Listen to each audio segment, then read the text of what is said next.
Megastar Chiranjeevi తాజాగా Tillu square ను చూశారు. అనంతరం చిత్ర బృందాన్ని ఇంటికి పిలిపించుకుని మరీ అభినందనలు చెప్పారు. టిల్లు స్క్వేర్ మూవీ నాకు చాలా బాగా నచ్చింది. చిత్ర బృందాన్ని అభినందించాలని ఇంటికి పిలిచాను. సిద్ధు అంటే ఇంట్లో వాళ్ళందరికీ ఇష్టం. యూనివర్సల్ గా అందరికీ నచ్చే కంటెంట్ ఉన్న మూవీ టిల్లు స్క్వేర్. నేనైతే బాగా ఎంజాయ్ చేశాను. మీరు కూడా ఎంజాయ్ చేయాలని కోరుకుంటున్నాను అని మెగాస్టార్ చిరంజీవి తెలిపారు. సూపర్ హిట్స్ తో టాలీవుడ్ లో టాప్ దర్శకుడిగా, పాన్ ఇండియా హిట్స్ తో స్టార్ దర్శకుడిగా ఇండియా వైడ్ గా పేరు తెచ్చుకున్నారు రాజమౌళి. తాజాగా రాజమౌళి భార్యతో కలిసి డాన్స్ చేసిన వీడియో ఇప్పుడు సోషల్ మీడియాను షేక్ చేస్తుంది. రాజమౌళి తన భార్య రమా రాజమౌళితో కలిసి ప్రభుదేవా నటించిన ప్రేమికుడులోని అందమైన ప్రేమరాణి చేయి తగిలితే అనే పాటకు డాన్స్ చేశారు. అదిరిపోయే స్టెప్పులతో రాజమౌళి ఆకట్టుకున్నారు. ఈ వీడియోపై నెటిజన్స్ రకరకాల కామెంట్స్ చేస్తున్నారు.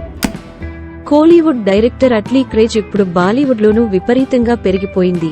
మొన్నటి వరకు సౌత్ వరకే అట్లీ పేరు తెలుసు. ఇప్పుడు దేశవ్యాప్తంగా ఆయన గురించి మాట్లాడుకుంటున్నారు. షారుఖ్ తో జవాన్ చేసి పెద్ద విజయాన్ని అందుకున్నాడు. కాగా ఐకాన్ స్టార్ అల్లు అర్జున్ తో అట్లీ ఒక మూవీ చేస్తున్నాడని టాక్ వినిపిస్తుంది. అయితే అట్లీ అల్లు అర్జున్ కు రెమ్యునరేషన్ తీసుకోవడం లేదట.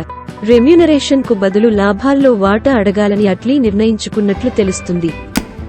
పరశురాం పెట్ల దర్శకత్వంలో విజయ్ దేవరకొండ, మృణాల్ ఠాకూర్ జోడిగా నటిస్తున్న మూవీ ఫ్యామిలీ స్టార్. ఈ సినిమా యొక్క ఓవర్సీస్ రైట్స్ ని సరిగమ సినిమాస్ సొంతం చేసుకున్న సంగతి తెలిసిందే. తాజాగా ఇప్పుడు ఈ సినిమా బుకింగ్స్ ఓపెన్ అయినట్లు సమాచారం. ఈ సినిమాలో రష్మిక మందన్న అతిథి పాత్రలో నటిస్తుంది. దిల్ రాజు భారీ ఎత్తున నిర్మిస్తున్న ఈ చిత్రం ఏప్రిల్ 4న గ్రాండ్ USA ప్రీమియర్లతో తెరపైకి రానుంది. నూతన దర్శకుడు శివ తుర్లపాటి దర్శకత్వంలో అంజలి నటించిన గీతాంజలి సినిమాకి చిత్ర బృందం సీక్వెల్ ని ప్రకటించింది. ఈ చిత్రానికి గీతాంజలి మళ్లీ వచ్చింది అనే టైటిల్ ని లాక్ చేశారు.